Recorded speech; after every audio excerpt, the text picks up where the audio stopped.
Hello दोस्तों, नमस्कार। स्वागत है आपका हमारे YouTube channel Uttarakhand GK very easy tricks में। और आज की इस वीडियो में हम बात करेंगे दोस्तों Uttarakhand GK test series part 81 के बारे में। और उत्तराखंड की ये क्लास हमारी उत्तराखंड पोस्टमार्टम क्लासेस नाम से जानी जाती है, जो कि आगामी आपके सभी उत्तराखंड के एग्जाम्स के लिए काफ़ी महत्वपूर्ण है। अगर आपने इससे पहले के 80 पार्ट्स नहीं देखे हैं तो आप उन वीडियोज़ को भी दोस्तों जरूर देख लीजिएगा। और इसी के साथ साथ अगर आप उत्तराखंड के आगामी एग्जाम से तो प्रैक्टिस सेट्स लगाना चाहते हैं या फिर किसी भी कोर्स से जुड़ना चाहते हैं तो प्ले स्टोर से हमारी application Uttarakhand GK very easy tricks को जरूर डाउनलोड कर लीजिएगा। तो इससे पहले दोस्तों हम 80 पार्ट कर चुके हैं और आई होप इन 80 पार्टों के माध्यम से आप लोगों ने अपनी उत्तराखंड को एक हद तक काफी अच्छा स्ट्रॉन्ग कर लिया होगा। आज हम बात करेंगे पार्ट 81 के बारे में दोस्तों, और इस वीडियो में भी हम उत्तराखंड के कुछ महत्वपूर्ण प्रश्नों के बारे में बात करेंगे। हमारा पहला प्रश्न है दोस्तों आज का कि बछेंद्री पाल ने एवरेस्ट किस वर्ष फतेह किया था। देखिए दोस्तों, आप लोग भी अपना स्कोर जरूर बताया कीजिए कि आपके इतने प्रश्नों में से कितने प्रश्न सही हुए हैं। तो बछेंद्री पाल आपको पता है, सबसे पहला आपको पता होना चाहिए कि बछेंद्री पाल का संबंध किस क्षेत्र से है दोस्तों। तो पर्वतारोहण से इनका संबंध माना जाता है। तो ये क्या थी, एक प्रसिद्ध पर्वतारोही थी। और बछेंद्री पाल जी के बारे में आप लोगों ने एक लाइन दोस्तों हमेशा से पढ़ी होगी कि एवरेस्ट या माउंट एवरेस्ट चोटी को फतेह करने वाली प्रथम भारतीय महिला कौन बनी थी, बछेंद्री पाल जी ही बनी थी। तो माउंट एवरेस्ट को फतेह करने वाली प्रथम भारतीय महिला कौन बनी थी, या एवरेस्ट का सफल आरोहण करने वाली प्रथम भारतीय महिला कौन बनी थी, बछेंद्री पाल जी बनी थी। और विश्व में कौन सी महिला थी माउंट एवरेस्ट फतेह करने वाली, तो विश्व की दोस्तों ये 5वीं महिला थी। अब यहाँ पे प्रश्न है कि बछेंद्री पाल जी ने एवरेस्ट किस वर्ष से फतेह किया था। तो इन्होंने फतेह किया था एवरेस्ट को दोस्तों 23 मई 1984 को। अब आपको इसका आंसर कहीं कहीं 24 मई 1984 मिलेगा, कहीं कहीं 23 मई 1984 मिलेगा। आपको दोनों ही याद रख लेने हैं। 23 मई या 24 मई 1984 को बछेंद्री पाल जी ने एवरेस्ट फतेह किया था। और भारत की ओर से प्रथम महिला या एवरेस्ट पर सफल आरोहण करने वाली प्रथम भारतीय महिला और विश्व की 5वीं महिला बनी थी हमारी कौन, बछेंद्री पाल जी। अब बछेंद्री पाल जी के बारे में दोस्तों थोड़ा बहुत बात करें तो बछेंद्री पाल जी का जन्म 24 मई 1954 को उत्तरकाशी के नाकुरी नामक स्थान पर हुआ था। और बचपन से ही पहाड़ी क्षेत्रों के होने के कारण इनको पर्वतारोहण के प्रति इनकी गहन लगाव था। उसके बाद धीरे धीरे उन्होंने पर्वतारोहण सीखा दोस्तों। इनके द्वारा एनआईएम ज्वाइन किया गया, ठीक है। इन्हीं के द्वारा कुछ अन्य प्लेटफॉर्म्स भी ज्वाइन किए गए, और जिसके बाद इन्होंने 24 मई 1984 या फिर 23 मई 1984 को माउंट एवरेस्ट को फतेह किया था। अब थोड़ा बहुत हम बछेंद्री पाल जी के बारे में जान लेते हैं। और जब इन्होंने दोस्तों 1984 में माउंट एवरेस्ट फतेह किया तो 1984 में ही इन्हें पद्मश्री पुरस्कार से भी सम्मानित किया गया था। अब दोस्तों ये पद्मश्री 1984 में मिला था या 1985 में मिला था, अलग अलग किताबों में आपको अलग अलग देखने को मिलेगा। लेकिन आप लोग फिलहाल 1984 ही याद रखें कि 1984 में ही इन्हें पद्मश्री मिला था, क्योंकि परीक्षावाणी में आई थिंक इसका आंसर 1985 के आसपास दिया हुआ है। लेकिन आपको 1984 ही याद रखना है विकिपीडिया के रिकॉर्ड के अकॉर्डिंग कि इनको पद्मश्री कब मिला था, 1984 में ही मिला था। और दोस्तों अभी हाल ही में दोस्तों 2019 में इन्हें क्या मिला है, पद्म भूषण मिला है। परीक्षावाणी में ये फैक्ट भी गलत दे रखा है कि 2019 में बछेंद्री पाल को पद्म विभूषण मिला, तो आप इसको भी करेक्ट कर लेंगे कि 2019 में बछेंद्री पाल को पद्म भूषण मिला था और 1984 में इन्हें पद्मश्री मिला था। अगर आपको पद्मश्री में 1984 ऑप्शन में नहीं मिलेगा तब आप 1985 को सही कर सकते हैं। थोड़ा बहुत जान लेते हैं इनके बारे में। बछेंद्री पाल जी पर्वतारोही थी। इनका जन्म 1954 में उत्तरकाशी के नाकुरी नामक स्थान पे हुआ था। इनको पद्मश्री पुरस्कार मिला 1984 में, क्योंकि 1984 में ही इन्होंने क्या की थी, माउंट एवरेस्ट चोटी को फतेह किया था। इनको अर्जुन पुरस्कार मिला दोस्तों कब, 1986 में। और पद्म भूषण पुरस्कार इनको प्राप्त हुआ कब, 2019 में। सभी के सभी प्रश्न बहुत इंपॉर्टेंट है। अगला, माउंट एवरेस्ट पर चढ़ने वाली प्रथम भारतीय महिला के रूप में बछेंद्री पाल जी को जाना जाता है। इन्होंने 1984 में एवरेस्ट फतेह किया था। ये एवरेस्ट की ऊंचाई को छूने वाली दुनिया की 5वीं महिला पर्वतारोही है। वर्तमान में इस्पात कंपनी टाटा स्टील में कार्यरत है दोस्तों, और वहां पे भी लोगों को प्रशिक्षण देती है। और दुनिया की 5वीं महिला पर्वतारोही तथा भारत की प्रथम महिला पर्वतारोही कौन है, बछेंद्री पाल जी है, जिन्होंने माउंट एवरेस्ट चोटी को फतेह किया था। अब इनको कुछ पुरस्कार मिले थे, उनके बारे में बात कर लेते हैं। इन्हें भारतीय पर्वतारोहण संस्थान यानी कि IMF इंडियन माउंटेनिंग फाउंडेशन से पर्वतारोहण में उत्कृष्टता के लिए स्वर्ण पदक मिला था कब, 1984 में। अब बात आती है IMF इंडियन माउंटेनिंग फाउंडेशन भारतीय पर्वतारोहण संस्थान की स्थापना कब हुई थी दोस्तों, 1961 में इसकी स्थापना हुई थी। और इसका मुख्यालय कहां पे है, दिल्ली में इसका मुख्यालय स्थित है। अगला प्रश्न बनता है कि इन्हें पद्मश्री कब प्राप्त हुआ, 1984 में इन्हें पद्मश्री से सम्मानित किया गया। 84 ऑप्शन में नहीं आएगा तो 85। उत्तर प्रदेश सरकार के द्वारा इन्हें स्वर्ण पदक दिया गया कब, 1985 में। इन्हें अर्जुन पुरस्कार मिला दोस्तों कब, 1986 में। इन्हें 1986 में ही Kolkata ladies study group award भी मिला था।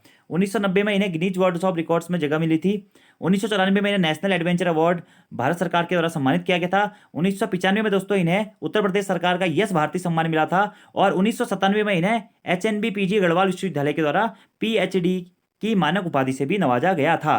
और 2013-14 में इन्हें मध्य प्रदेश सरकार का प्रथम वीरांगना लक्ष्मीबाई राष्ट्रीय सम्मान से भी सम्मानित किया गया और हाल ही में 2019 में इन्हें पद्म भूषण से भी सम्मानित किया जा चुका है।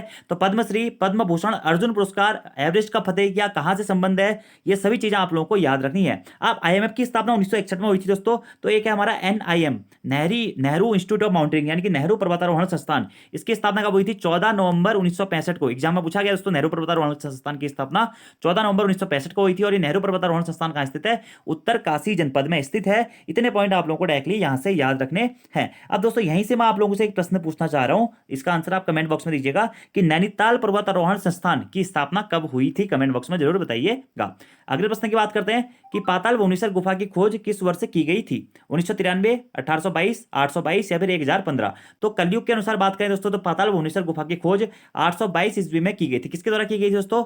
आदि गुरु शंकराचार्य जी के द्वारा की गई थी। अब आप लोग कहेंगे, आप लोगों ने पढ़ा भी होगा उत्तराखंड में कि शंकराचार्य जी ने तो 820 ईस्वी में ही हमारा केदारनाथ में समाधि ले ली थी। तो ये 822 में ये पाताल भुवनेश्वर कैसे पहुंच गए?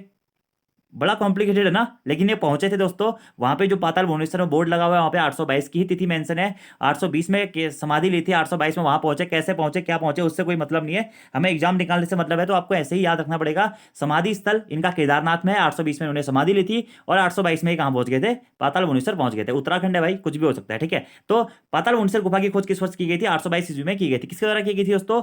इसकी खोज की गई थी आदि गुरु शंकराचार्य जी के द्वारा। आदि गुरु शंकराचार्य जी के द्वारा इसकी खोज की गई थी। इससे पहले दोस्तों यहाँ पे पांडवों का भी निवास स्थान माना जाता है, ठीक है।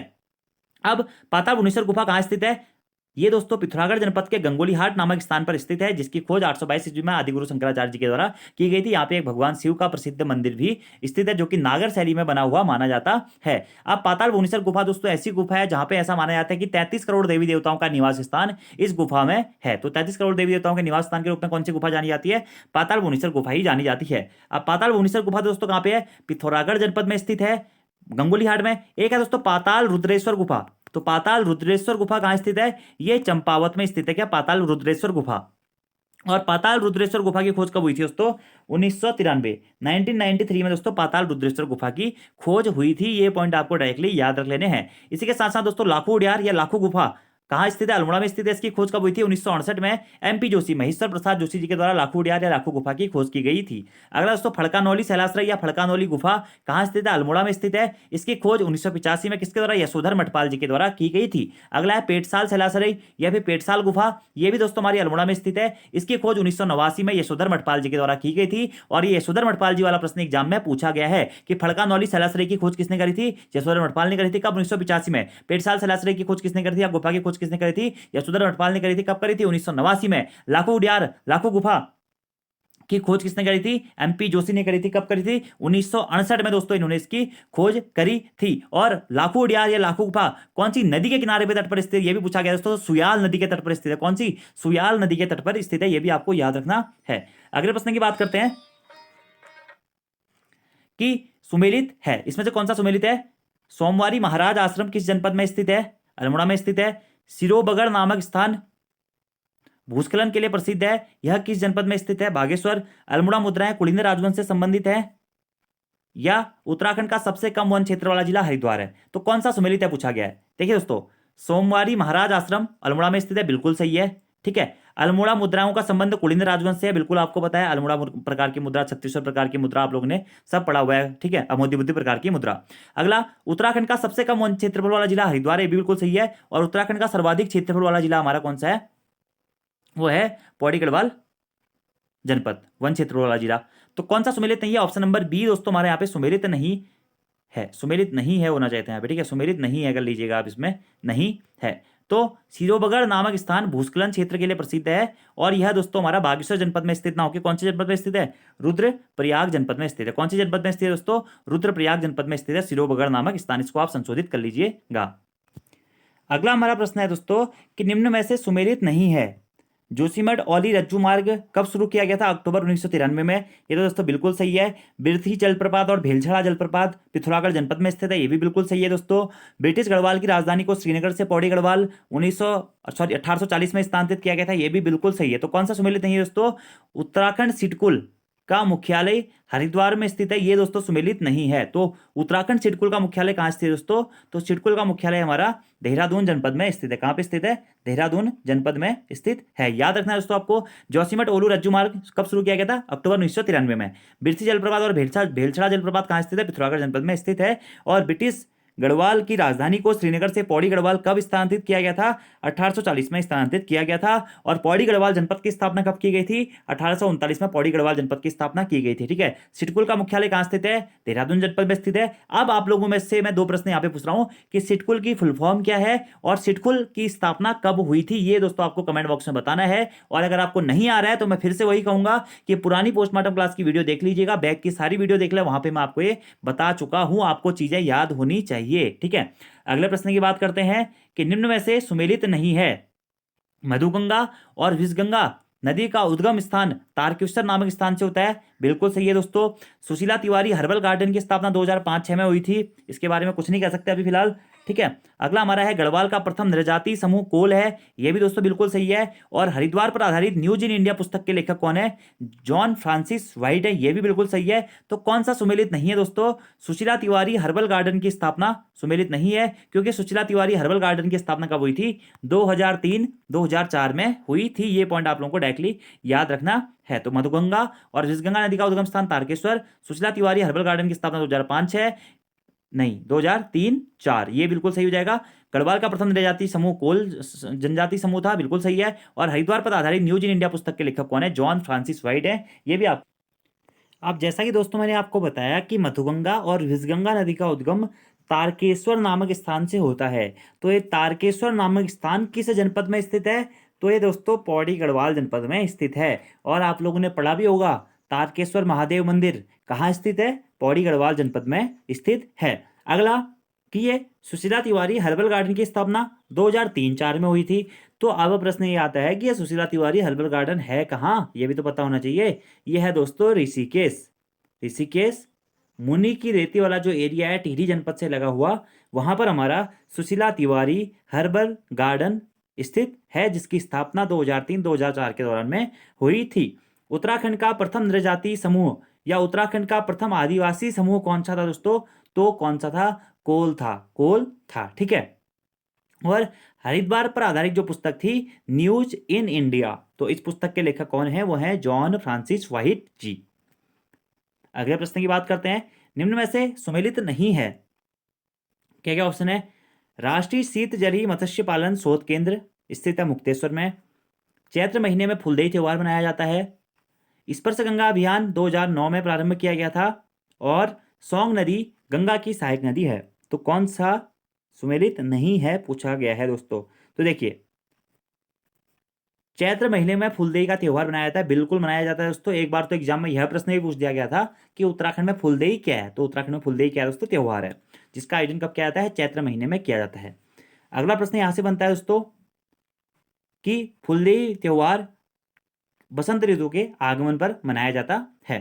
अगला, उत्तराखंड में स्पर्श गंगा अभियान 2009 से प्रारंभ हुआ था, बिल्कुल सही है दोस्तों। स्पर्श गंगा अभियान की शुरुआत कब से हुई थी? 2009 से हुई थी। इसी के साथ साथ अगर आपसे पूछें कि उत्तराखंड में नमामि गंगे अभियान की शुरुआत कब से हुई थी, तो नमामि गंगे अभियान की शुरुआत हुई थी 7 जुलाई 2016 से। कहाँ पे? उत्तराखंड में। और भारत में नमामि गंगे अभियान की शुरुआत कब से हुई थी? तो 2014 से हुई थी। भारत में 2014 से, उत्तराखंड में 2016 से। 7 जुलाई 2016 से उत्तराखंड में नमामि गंगे अभियान की शुरुआत हुई थी हरिद्वार के ऋषिकुल मैदान से। यह भी आपको याद रखना, एग्जाम में पूछा गया कि नमामि गंगे योजना की शुरुआत किस मैदान से हुई थी? तो ऋषिकुल मैदान से हुई थी। अब उत्तराखंड में स्पर्श गंगा अभियान 2009 में प्रारंभ किया गया था। तो 2009 में अगर तिथि आपसे पूछा जाए तो तिथि थी दोस्तों 17 दिसंबर 2009। 17 दिसंबर 2009 को स्पर्श गंगा अभियान, जो हमारा गढ़वाल विश्वविद्यालय है, उसके छात्रों के द्वारा ये अभियान शुरू किया गया था। अगला प्रश्न यही से बनता है दोस्तों कि गंगा को हमारी राष्ट्रीय नदी कब घोषित किया गया था? तो गंगा को राष्ट्रीय नदी घोषित किया गया दोस्तों क्या? 4 नवंबर 2008 को गंगा को राष्ट्रीय नदी घोषित किया गया था। और गंगा में रहने वाले जो जीव था डॉल्फिन जीव, उसको राष्ट्रीय जीव भी घोषित किया गया था। अगला पॉइंट यही से बनता है दोस्तों कि पर्यावरण मित्र योजना कब शुरू हुई थी? तो पर्यावरण मित्र योजना दोस्तों पौड़ी गढ़वाल जनपद के श्रीनगर नामक स्थान से श्री हरक सिंह रावत जी के द्वारा शुरू की गई थी। कब? 11 मार्च 2016 को। 11 मार्च 2016 को हमारी पर्यावरण मित्र योजना को शुरू किया गया था। इतने पॉइंट आपको यहाँ से मोटे मोटे याद रखने हैं। अगले प्रश्न की बात करते हैं।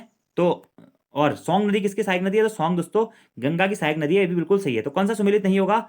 तो ऑप्शन नंबर ए दोस्तों हमारा सुमेलित नहीं है कि राष्ट्रीय शीतजलीय मत्स्य पालन शोध केंद्र हमारा मुक्तेश्वर में स्थित नहीं है। तो ये कहाँ पे स्थित है दोस्तों? ये है भीमताल में स्थित। कहाँ पे स्थित है? भीमताल, नैनीताल जनपद के भीमताल में स्थित है राष्ट्रीय शीतजलीय मत्स्य पालन शोध केंद्र। याद रखना है दोस्तों आपको ये सारे पॉइंट, ठीक है। और सोंग किसकी? गंगा की सहायक नदी है। अगला प्रश्न है दोस्तों हमारा कि निम्न में से सुमेलित नहीं है क्या? भारतीय सैन्य अकादमी ने कार्य करना प्रारंभ किया कब? 10 अक्टूबर 1932 से। गढ़वाल विश्वविद्यालय की स्थापना 1973 में हुई। उत्तराखंड में से कौन एक प्रकार का वन नहीं पाया जाता है? और उत्तर प्रदेश में पृथक पर्वतीय राज्य परिषद का गठन कब हुआ था? 1973। तो आपको इसमें से कौन सा आंसर आपका सही नहीं है वो बताना है। देखिए दोस्तों, गढ़वाल विश्वविद्यालय की स्थापना 1973 में हुई थी, बिल्कुल सही है। गढ़वाल विश्वविद्यालय कहाँ पे स्थित है हमारा? जिसे हम कहते हैं एचएनबीजी यूनिवर्सिटी, पौड़ी गढ़वाल में स्थित है। 1973 में इसकी स्थापना हुई थी।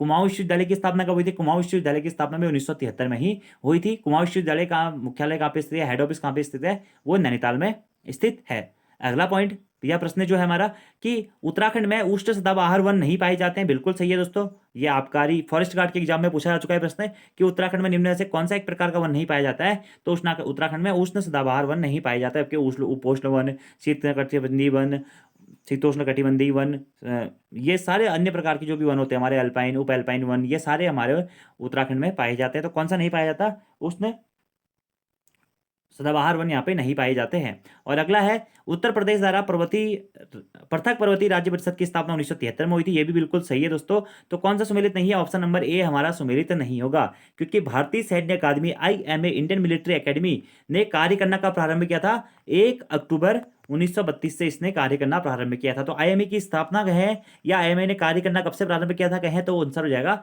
1 अक्टूबर 1932 को। शायद परीक्षा वाणी में 10 अक्टूबर दिया होगा या कहीं कहीं पे शायद 10 नवंबर भी दिया हुआ है या 1 नवंबर दिया गया, ऐसा कुछ दिया गया। तो आपको वो सब भूल के याद रखना है बस 1 अक्टूबर 1932। और ये प्रश्न 2 से 3 बार आयोग के द्वारा पूछा जा चुका है। तो भारतीय सैन्य अकादमी कहाँ स्थित है? देहरादून में स्थित है, जिसकी स्थापना कब हुई थी? 1 अक्टूबर 1932 को हुई थी। गढ़वाल विश्वविद्यालय की स्थापना 1973 में हुई थी। पृथक पर्वतीय राज्य परिषद की स्थापना 1973 में हुई थी। तो सुमेलित हमारा ऑप्शन नंबर ए नहीं होगा।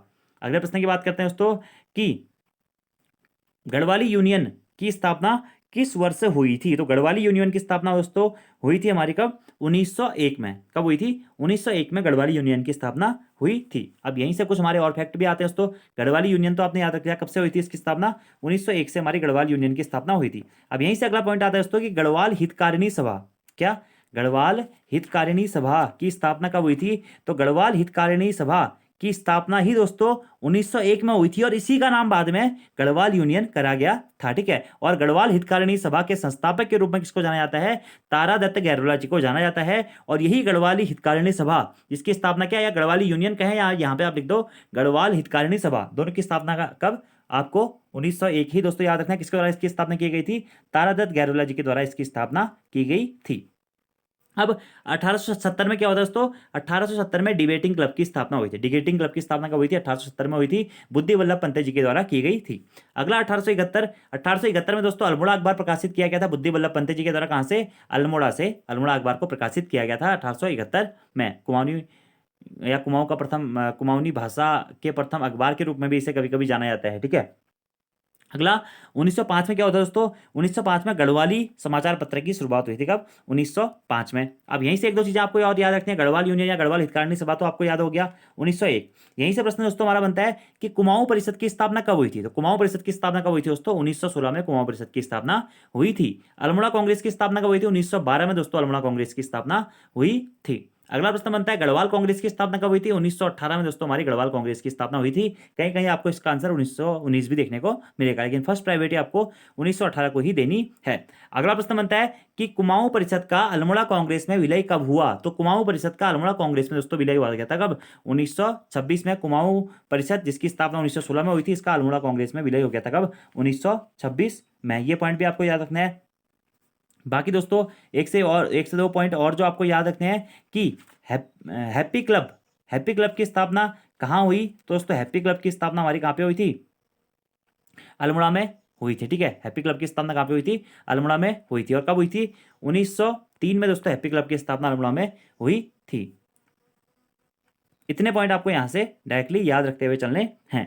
अगले प्रश्न की बात करते हैं, बाकी चीजें यहाँ पे लिखी गई देखिए। डिबेटिंग क्लब की स्थापना 1870, अल्मोड़ा अखबार की शुरुआत 1871 और गढ़वाली पत्र की शुरुआत कब हुई थी? 1905 में हुई थी। और हैप्पी क्लब की स्थापना मैंने आपको बता दिया 1903 में हैप्पी क्लब की स्थापना हुई। और कहाँ पर हुई थी, ये भी ज़्यादा इंपॉर्टेंट प्रश्न है दोस्तों। तो हैप्पी क्लब की स्थापना 1903 में कहाँ पे? अल्मोड़ा में हैप्पी क्लब की स्थापना की गई थी। अब आगे बात करते हैं अन्य प्रश्नों के बारे में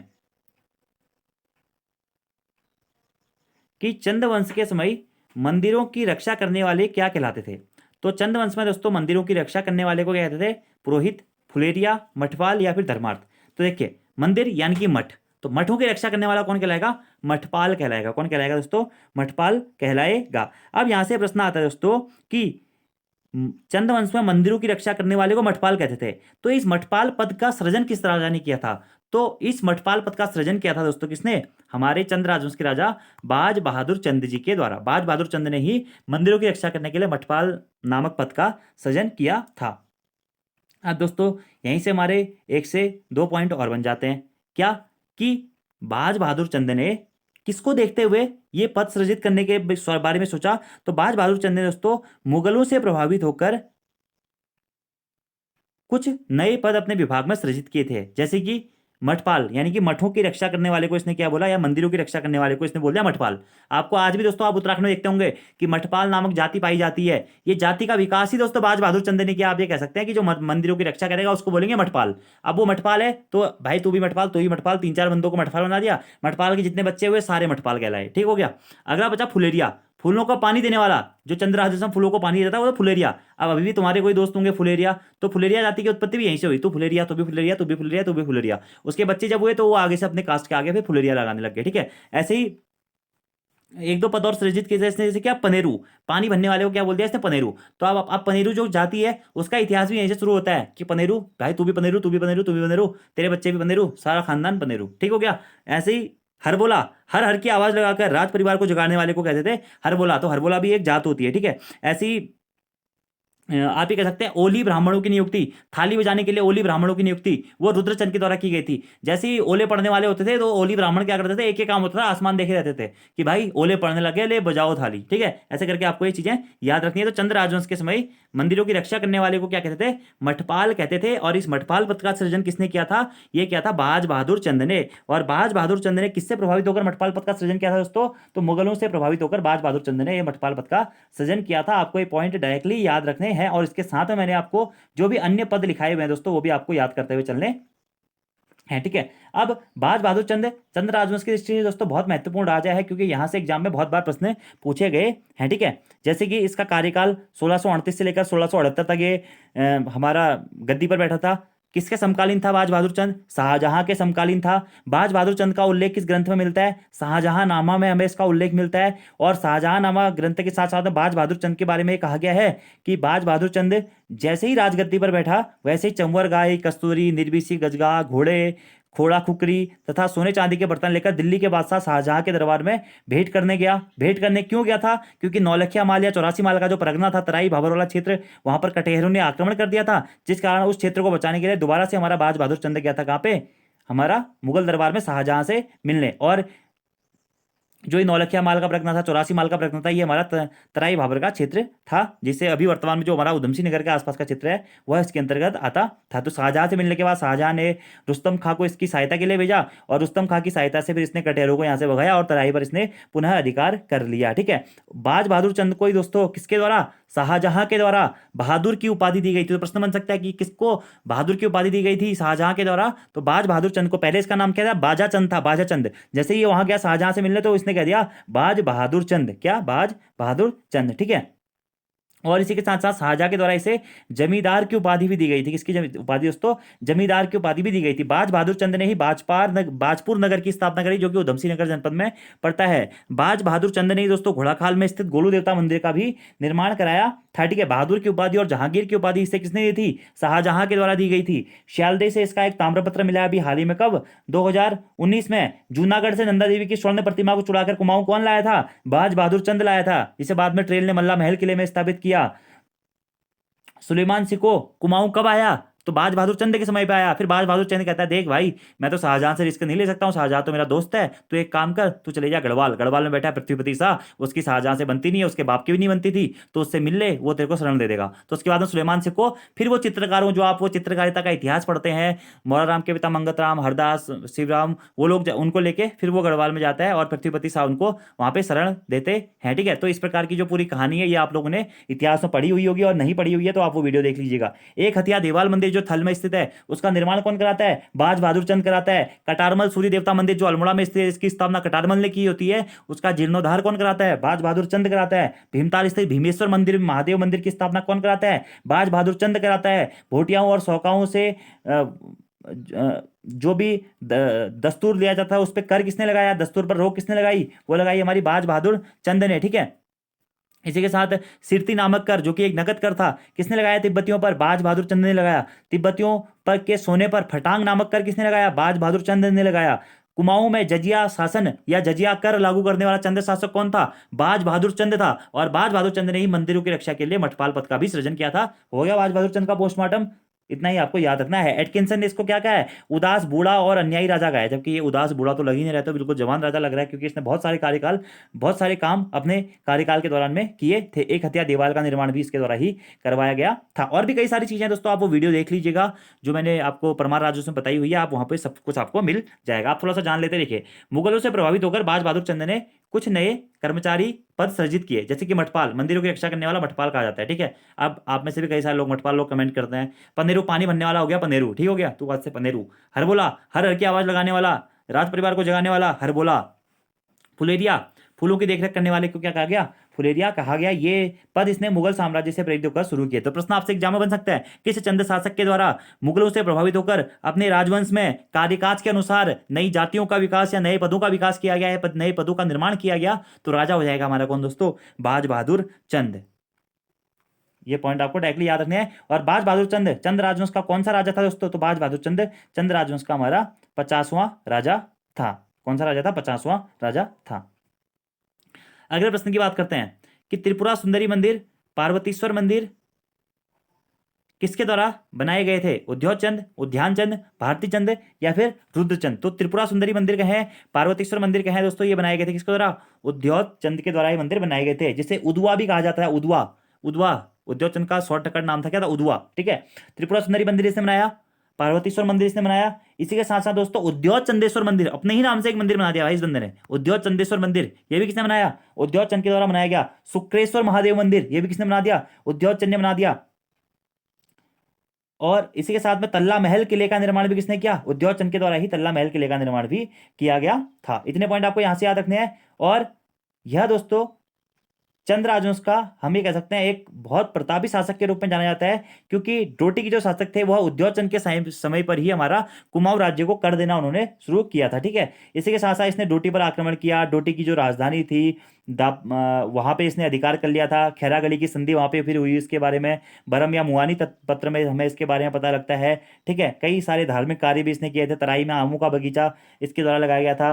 डोटी पर आक्रमण करके इसने देवपाल को हराया था। ठीक है, इसी के साथ गढ़वाल के राजा फतेहपति शाह को आक्रमण करके फतेहपति शाह को भी हराया था इसने। चांदपुर गढ़ को भी जीता था दोस्तों इसने कुछ समय तक। ठीक है, इसका सेनापति होता है एक प्रसिद्ध कौन? मैसी साहू। किसका सेनापति होता है? उद्योग चंद का सेनापति होता है। ये पॉइंट भी आपको इसके बारे में याद रखना है। चंद राजवंश का 51वां राजा था और बाज बहादुर चंद के पुत्र के रूप में हमारा उद्योग चंद को जाना जाता है, जो कि 1668 से लेकर के 1698 तक राजा बने रहता है। तो त्रिपुरा सुंदरी मंदिर का है, पार्वतीश्वर मंदिर का है, उद्योग चंदेश्वर मंदिर का है, शुक्रेश्वर महादेव मंदिर का है, तल्ला महल का किला का है, इन सभी का निर्माण किसने कराया था? हमारा उद्योग चंद के द्वारा ही किया गया था। इतने पॉइंट आप लोगों को उद्योग चंद से याद रख लेने हैं। बाकी ह्यू देवुबा नामक एक व्यक्ति था, ये भी उद्योग चंद का सेनापति था। शिरोमणि जोशी जो था वो भी दोस्तों उद्योग चंद का सेनापति या एक दरबारी था, आप ये कह सकते हैं। ठीक है, और उद्योग चंद के बारे में ऐसा कहा जाता है कि इसे धाई माता नामक बीमारी थी, और इसकी धाई माता बीमारी को इसके राजवैद्य वरदेव जोशी ने सही किया था। तो प्रश्न ये बन सकता है कि वरदेव जोशी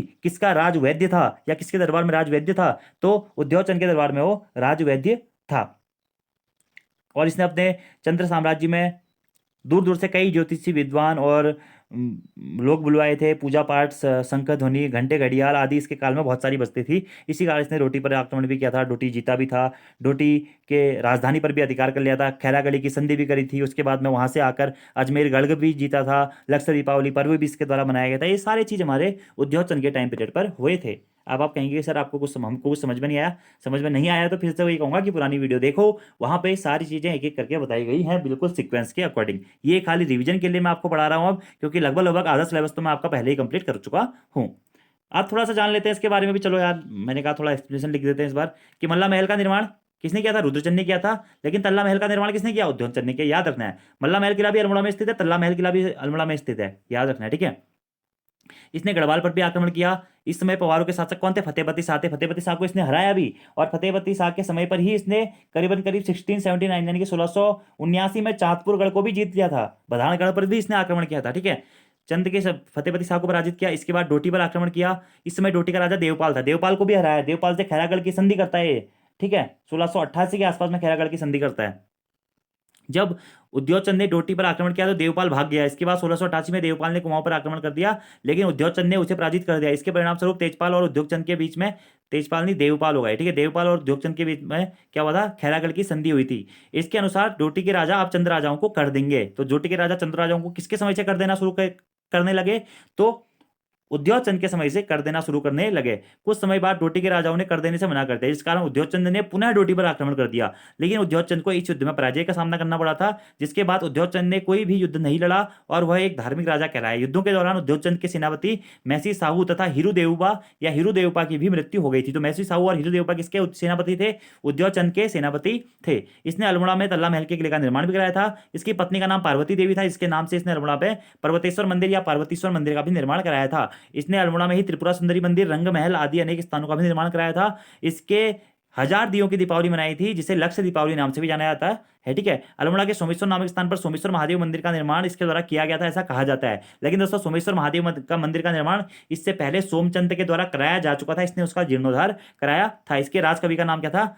माती राम या मती राम था, और इसका राजवैद्य वरदेव जोशी था, और शिरोमणि जोशी भी इसके राज दरबार में एक मंत्री पद पर विराजमान था। हो गया पोस्टमार्टम, आगे बात करते हैं।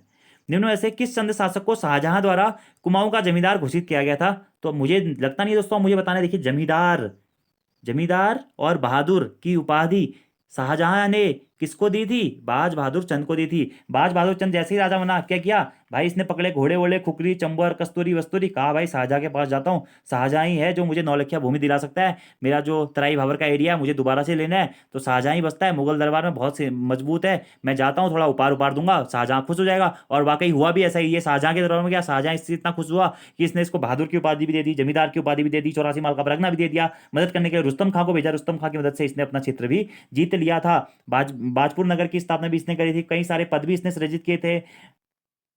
सुलेमान सिंह को भी इसी के समय पे आया था। सियालदे से इसका ताम्रपत्र भी मिला है, और नंदा देवी की मूर्ति को ये लूट कर भी लाया था। मानिलागढ़ में इसने कत्यूरियों को भी हराया था। जब इसने मानिलागढ़ में कत्यूरियों को हराया, अब ये पॉइंट यहाँ पे सुनो आप, मानिलागढ़ में इसने कत्यूरियों को हराया तो कुमाऊं में कत्यूरियों के आधिपत्य थोड़ा सा कम हो गया। तो कत्यूरी लोगों ने क्या किया? फिर गढ़वाल पे आक्रमण करना शुरू कर दिया। तो फिर गढ़वाल में तिलू रौतेली के बारे में आप लोगों ने पढ़ा होगा कि तिलू रौतेली किस चंद शासक के समकालीन थी।